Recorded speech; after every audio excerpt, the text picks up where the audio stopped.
A head coach doesn't just leave in the middle of an international game. If there isn't something important going on behind closed doors, coaches don't ghost their own bench. But that's exactly what Kara Lawson, head coach of Team USA, thought at the FIBA World Cup qualifier tournament in Puerto Rico, especially after how she treated superstar Caitlin Clark. There were 3 games left and she was gone. Nate Tibbetts of the Phoenix Mercury took over as captain of Team USA. What has changed? What really happened in that locker room or when those people were talking in the front office? Do you think Kara Lawson tried to hurt Caitlin? Write your answer in the box below. Now things start to get interesting. This game had a plan. As part of that plan, Caitlin Clark, who is currently the most exciting player in women's basketball, came off the bench and didn't start in any of the 5 games. Think about Game 1 versus Sagal. Clark came off the bench, played for a short time, and broke 5 FIBA records during that game. She has the most assists of any US player who has never played in a FIBA qualifier game before. Records that had been around for decades were erased all at once. Because of this, Kara Lawson put her back on the bench for the next game. In the first 2 games, the offense moved slowly and carefully. Half-court sets, seniors taking care of the ball, and a team that isn't trying to push anyone off the court. And there's a reason for this. Stephanie White, who is the head coach of Indiana FIBA and an assistant coach for Team USA, wants Clark to play more slowly, off-ball, and with more control. White doesn't want Clark to become the system, but rather to fit into it. In other words, the attack keeps going. The team wins, but no one sets anything on fire while Clark is in and out. Think about this. A player who just broke 5 world marks is coming off the bench. Your attack is only half as fast as it should be. Your starting guards are running sets that stop the shot clock for 20 seconds before a shot is taken. And sitting down is the best way to make decisions during a change. This is not a way of teaching. That puzzle has the wrong pieces in the wrong places. Speed and reading quickly are important for Clark's game. 1 second before most defenders, she sees the floor. Clark is limited when it's slowed down, and the attack is made worse, because defenses can now set up and take everything away. This was clear from the early box scores. The team worked well together, but they were never really explosive. They never got into a flow that the other team couldn't keep up with. Then the game from Puerto Rico came around. Clark's minutes were cut down even more. Puerto Rico used a box and 1 against her, and their whole defense was geared toward taking her out of the game. It worked. It's not that Clark isn't good enough. It's that the attacking system around her doesn't have any answers. It looks like the team is stuck. Commentators pointed out. Fans were very angry. You felt it too if you watched the game? Everyone saw that this wasn't working except the teaching staff. That's not all, though. Clark was the best player on Team USA throughout the tournament, even though she spent 4 games on the bench, was in a box and 1 meant to erase her and was part of a plan for someone else. Take a moment to think about that. She did better than everyone on her team in those 2 areas, even though she had to sit on the bench and had a limited role in a scheme that didn't let her do much. She also won both of the tournament's awards, and not just for Team USA, she won them for the whole tournament. When Lawson walks up to the microphone at the press conference after Puerto Rico, a reporter asks her directly about Clark's part. Lawson turns around. She thinks that everyone on Team USA should do well. The records are not brought up. The minutes are not talked about by her. She doesn't say anything. We'll move on with just a non-answer. That clears everything up. 5 world records have been broken. It's clear that the team does better when Clark is in charge of attack. And when asked directly, the head coach won't give her name. Then, all of a sudden, Lawson stops going to games. Nate Tibbetts is wearing a polo shirt and stands on the Team USA sideline as Game 3 starts. He calls timeouts and plans plays. Kara Lawson is just not there. She didn't say that she was leaving for personal or schedule reasons. And USA Basketball didn't send out a news release or say anything else. She just left. Tibbetts is the Phoenix Mercury's head coach. That's what he does. He wasn't officially part of Team USA when they went to this event. So, it's strange that all of a sudden he's the one with the clipboard leading the group and making decisions about the subs. There isn't just an open seat on the sidelines of an international event that coaches walk right into. He was put there by someone. A call came in. United States Basketball did not make a comment. The loss and status have not been changed. There's no reason for the change, nothing. When a company doesn't say anything about something that should be clear, it's usually because they don't want to say the solution out loud. In other words, the internet is still working normally. People begin to choose clips, line up timelines, and connect the dots. It's not hard to connect the dots. Lawson leaves right away after the game against Puerto Rico.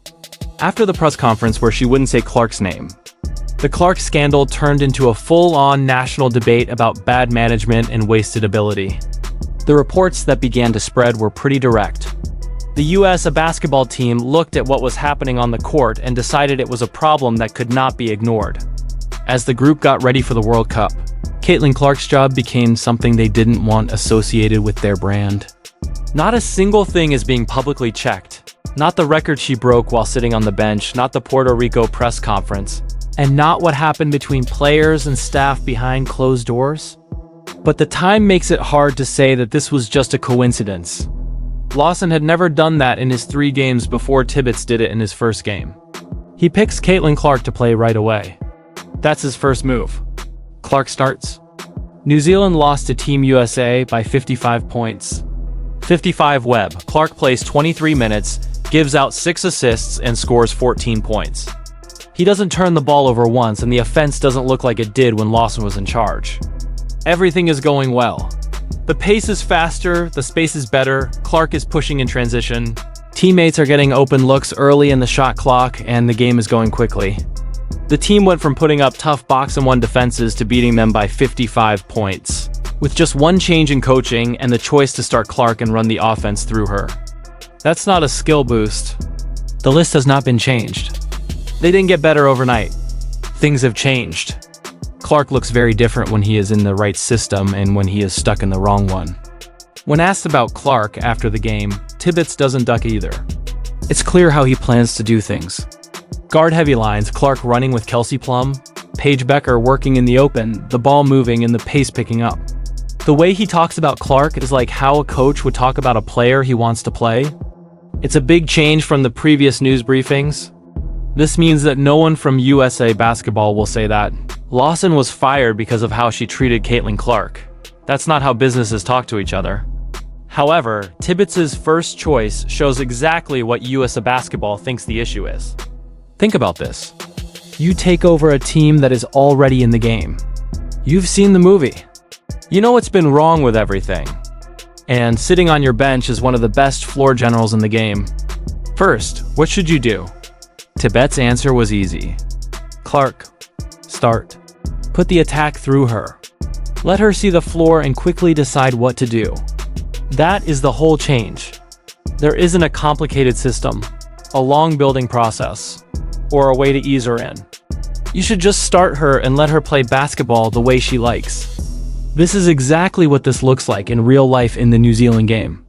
Clark gets the start, plays 23 minutes, scores 14 points, gives out 6 assists, and doesn't turn the ball over. The US team won by 55 points. Because of how it happens, the gap doesn't really matter. Clark is pushing right away in motion early in the first half. He finds teammates before the defense can set up and makes clean looks that weren't there in the first 2 games. Defenders have to watch out for her speed, which makes the space open up right away. When they do, it gets easier for everyone else. Some might say that New Zealand isn't a very tough opponent and that a 55-point win doesn't show that the system doesn't work against real competition. So let's look at the total number of people who played in the event. Clark had the most assists, plus, minus, and efficiency for the USA in all 5 games. She also did better than everyone else in both plus, minus, and effectiveness. Not just her team, but every player on the field from every country. Those numbers include all of her games and opponents, even the ones she's been on the bench for.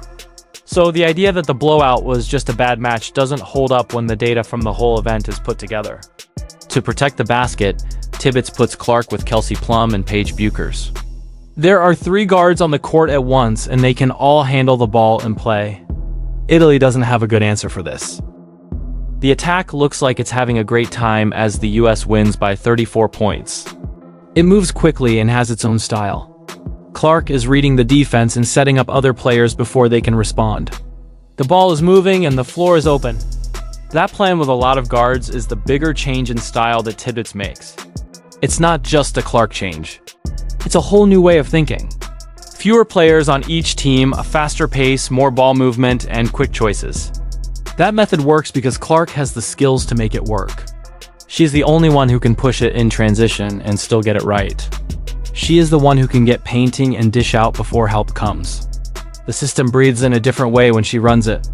Under Lawson, Clark's strategy asked him to fit into a structure that had already been set. Don't rush, play off the ball, and follow the rules. Tibbets builds the story around Clark's natural skills. Speed things up, read the defense, and set up other players. If a defender tries to slow things down, they will be punished. The scoreboard shows that these two starts are very different from each other. By the time the tournament's last game starts, Clark has played the most minutes of any player on the team, and they have won 30 to 50 games. The competition MVP talk isn't much of a talk at that point. 14. That is the 14th number. In just 7 days, she broke FIBA records, and she did most of it from the bench.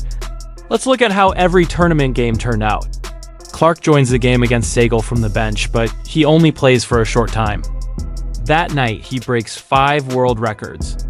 She has more passes than any other first-time player for the USA in a FIBA qualifying game. In the history of the event, she has the most assists in a first game. In a single game, a player who had not yet played in a game broke records that had stood for decades. The US team wins, but their attack never really gets going. It's not the main attraction. It just does its job. The second game is the same as the first. Clark is sitting down again. The attack stays slow, but more records are broken because that's what she does on the court. Everything comes to a head at the Puerto Rico game. The team is having a hard time and her minutes are being cut. It's like watching someone try to win a race with one shoe tied. After Tibbets takes over, Game 3 looks very different. To begin, Clark goes up against New Zealand. The attack goes through her, and the US wins by 55 points. In the fourth game against Italy, Clark plays in the backcourt with Plum and Bears. The USA wins by 34 points. Clark has taken over the story by Game 5. She is beginning. She has played the most minutes on the team, and there isn't much debate about the group anymore. When it comes to the most important player stats, Caitlin's performance is clearly strong. Clark played the most minutes, scored the most points, made the most free throws, took the most shots, had the most assists, and was the most efficient player in the USA. Then she beat everyone else in speed, plus and minus. The whole field, every player, and every country. In the history of the FIBA qualification tournament, she is the youngest player to ever be named most important player. She is 22 years old. Again, he didn't play in 4 games. What do those numbers look like if she starts all 5 games? That's the question that keeps coming up. What if Tibbets takes over from the beginning of Game 1 instead of Game 3?